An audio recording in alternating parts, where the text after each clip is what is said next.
This is from Rhythms of Learning, selected lectures by Rudolf Steiner, by Roberto Trostoli.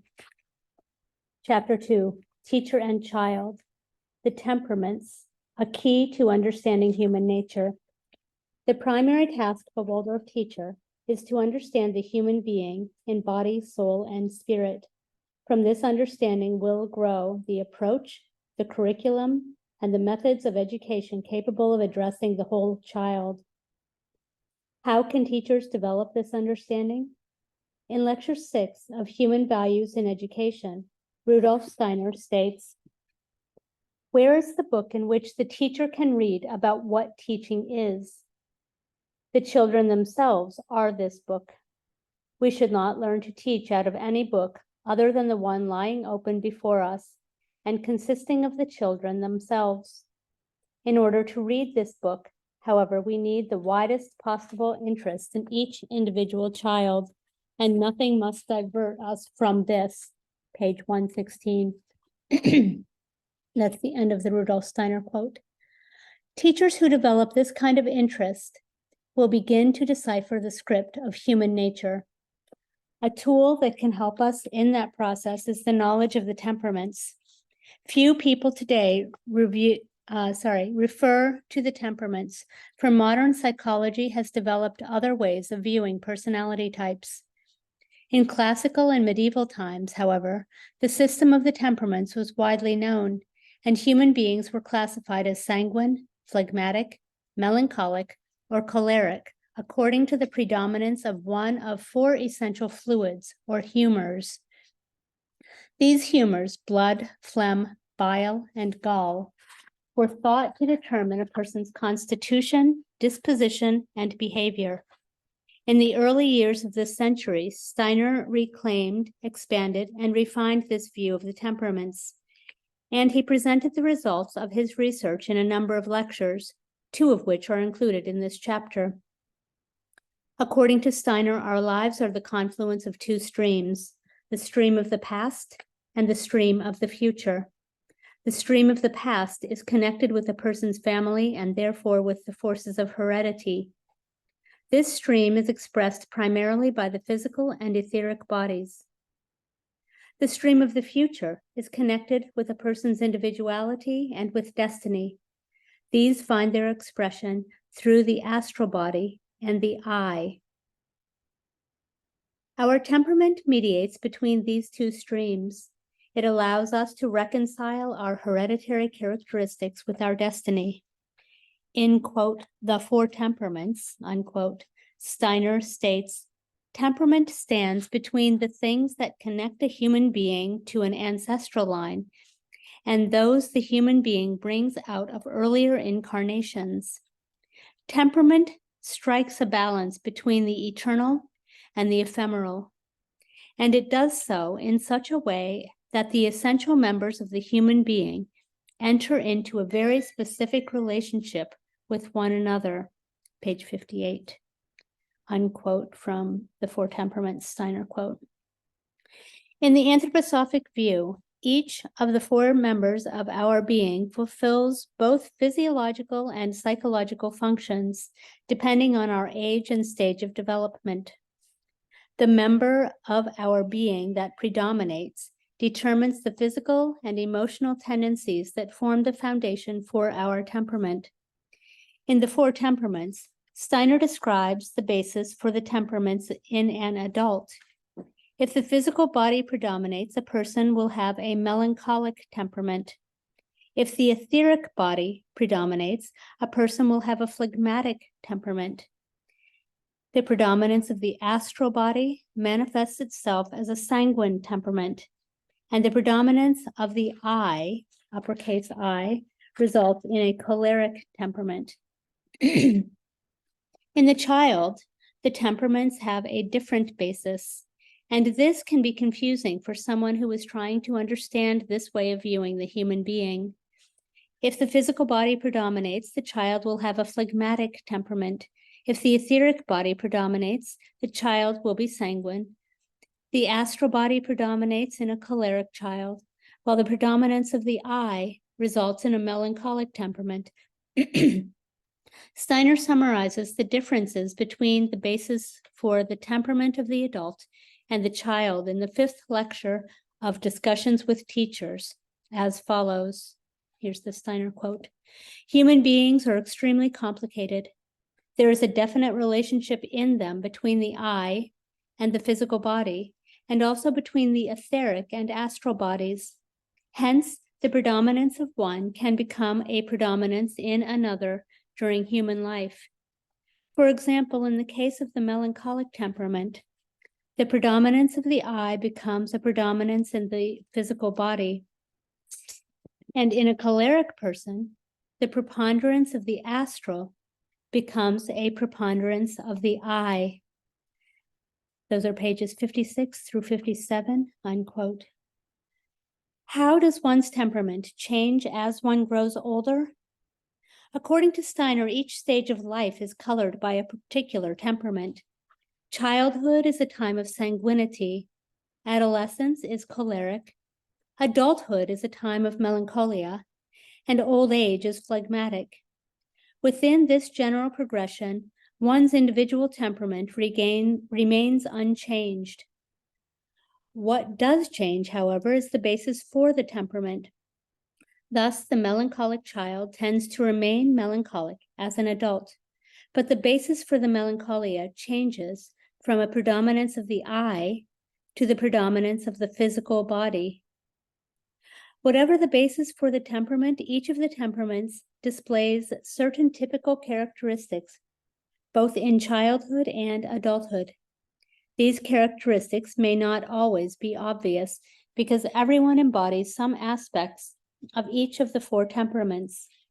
Typically, one of the temperaments tends to predominate and thus expresses some distinctive traits.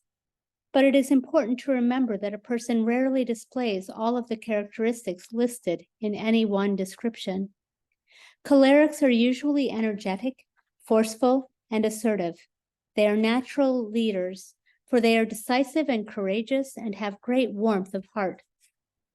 Cholerics can be stubborn and willful. They tend to become short-tempered or impatient with anyone or anything that holds them back. They typically work hard and are determined to achieve their goals no matter what obstacles stand in their way. Phlegmatics tend to be slow and steady. They love order, repetition, and physical comfort. Phlegmatics generally do not become easily interested or involved in something, but once they begin, they become thoroughly engaged and will stick with the task until it is done. Phlegmatics tend to be patient, even-tempered, loyal, steadfast, and dependable. Sanguines are usually graceful and full of life. They notice and respond to everything and everyone in their environment. They move quickly from one impression or experience to the next and rarely remain with anything for long. They can therefore be restless, distractible, or fickle. Sanguines tend to be sociable, for they are personable, vivacious, and light-hearted. Most melancholics are introspective, thoughtful, and insightful people. They take everything to heart and are often sad or despondent. Although melancholics may be self-involved, they also have a great capacity for sympathy, for they can identify deeply with another person's struggles or pain. Melancholics tend to be very perceptive about people and situations, and they are well able to articulate their thoughts and feelings. This brief overview does not do justice to the subtleties of an individual's temperament, for everyone has a blend of temperaments, and everyone's temperament expresses itself slightly differently. We must also remember that our temperament is not the only defining aspect of our being. Our character, personality, and individuality also express themselves powerfully in all that we are and do. As one studies the temperaments, however, one will begin to appreciate the many truths that are revealed by this way of looking at human nature. Knowledge of the temperaments is extremely useful to teachers, for it allows them to structure lessons that will appeal to various kinds of children. For example, when we tell seventh graders the biography of Galileo, the cholerics will probably identify with Galileo's personality. For this man of scintillating intellect and indomitable will, the melancholics are likely to empathize with Galileo's personal and professional struggles. Undoubtedly, they will feel compassion for the blind old scientist who lives out the final years of his life under house arrest, with orders not to express his views on astronomy. The sanguines are likely to appreciate the details of a courtly life in Italy in the 16th and 17th centuries, and they will probably be fascinated by Galileo's many difficult relationships that led inexorably toward his confrontation with the church. The phlegmatics will be impressed by Galileo's perseverance. Despite his many setbacks, he continued working diligently on his research, recording his observations in meticulous details. Understanding the temperaments also allows Waldorf teachers to help their students achieve greater inner balance.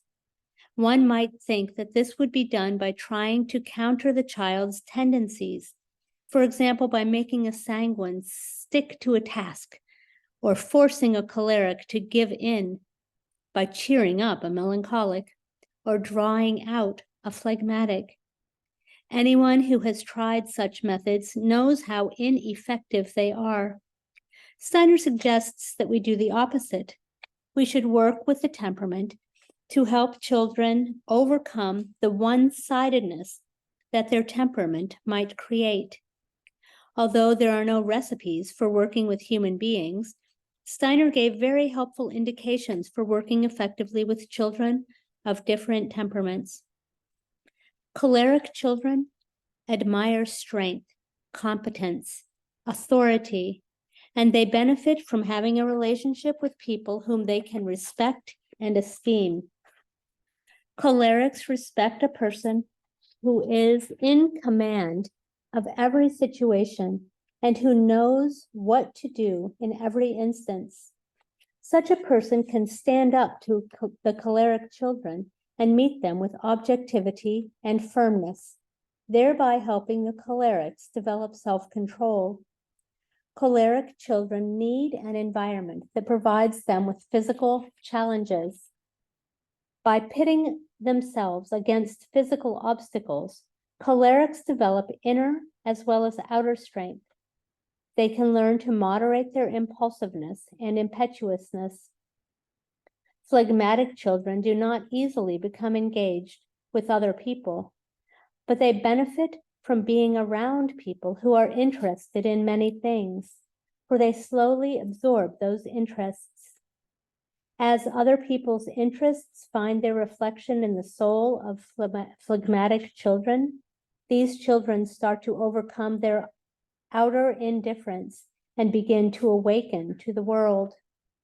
Strange as it may sound, phlegmatics benefit from being in surroundings and circumstances toward which apathy is an appropriate reaction. If phlegmatics dwell long enough in their phlegma, they will begin to inwardly be stirred to take outer action.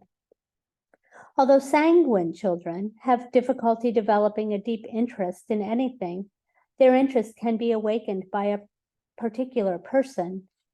Through admiration, love, and attachment for that person, the sanguine child develops the capacity for greater involvement. A sanguine child benefits from surroundings that are sanguine, full of objects of every variety. If these objects are unexpectedly withdrawn, the child's interest in these objects is intensified. An ever-changing environment can cause sanguine children to develop an inner yearning to be able to dwell on something or to explore it in greater depth. It therefore deepens their capacity to sustain their interest. Melancholic children benefit from knowing people whose words and actions show that they too have had to endure hardship or a difficult destiny. When melancholics encounter the pain and suffering of another, they develop sympathy for that person and are led beyond their preoccupation with their own difficulties. Melancholic children are helped to overcome their melancholia by an environment that presents them with outer hindrances, which redirect their own inner suffering to outer circumstances. In order for teachers to be able to respond to children in various ways indicated above, they need to experience and explore their own temperament. They need to bring their temperament into greater balance, because a teacher's unbridled temperament can be harmful to a child. Everything that adults do makes an impression on the child's soul. These impressions work their way into the child's breathing, circulation, and metabolism, and can affect that child's health in later life. Although Steiner did not discuss the effects of the teacher's temperament on the child in the lectures included in this chapter, he dealt with the theme at length in the first lectures of The Roots of Education and The Essentials of Education. According to Steiner, teachers with an overly strong choleric temperament cause children to live in dread of their fury. This dread penetrates into a child's metabolism and can lead to disorders of the metabolic system in adulthood. Teachers who are overly melancholic can be so preoccupied and self-involved that they behave coolly toward the children. This lack of warmth can cause disorders of the respiratory and circulatory systems in later life. Teachers who are overly phlegmatic and not sufficiently responsive to the children can cause a certain dullness to arise in the children. This manifests as nervous problems in adulthood. Sanguine teachers who give themselves up to every impression, hastening from one thing to the next, fail to arouse sufficient inner activity in the child. This lack of inner activity can result in a lack of strength and vital force in adulthood. As teachers, we therefore have a responsibility to strive to master ourselves, to bring ourselves into harmony and balance so that we can promote the health and well-being of our students for the rest of their lives. Waldorf teachers recognize that we affect our students not just through the curriculum and the subjects we teach them, not just by the methods we use, but by who we are. Every Waldorf teacher therefore wonders, who am I to stand before my students as a representative of humanity? How can I, with all my faults and limitations, guide these students toward their higher selves? We must remember that what is most important to our students is not our achievements, but our striving. Each of us is engaged in the process of becoming. Our students are often our teachers in this process, for they force us to face our shortcomings and limitations and inspire us to continue to strive to transform ourselves. By working on ourselves, we work on behalf of our students. I don't know if I'm muted or unmuted. Sorry. By coming to know ourselves, we learn to know our students. Anthroposophy is a meditative path and a way of life that supports this striving.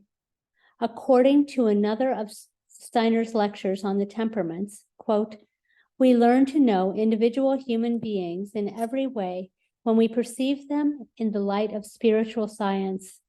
We even learn to perceive the child in this way. Little by little, we come to respect or value the child, the peculiarity or enigmatic quality of the individuality. We also learn how an individual must be treated in life, because spiritual science does not merely provide general theoretical directions.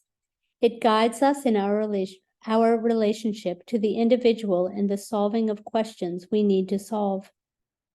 Such solutions require that we love the individual as we must. Otherwise, we merely fathom others with the mind. We must allow the other to work upon us completely. We must let spiritual scientific insight give wings to our feelings of love.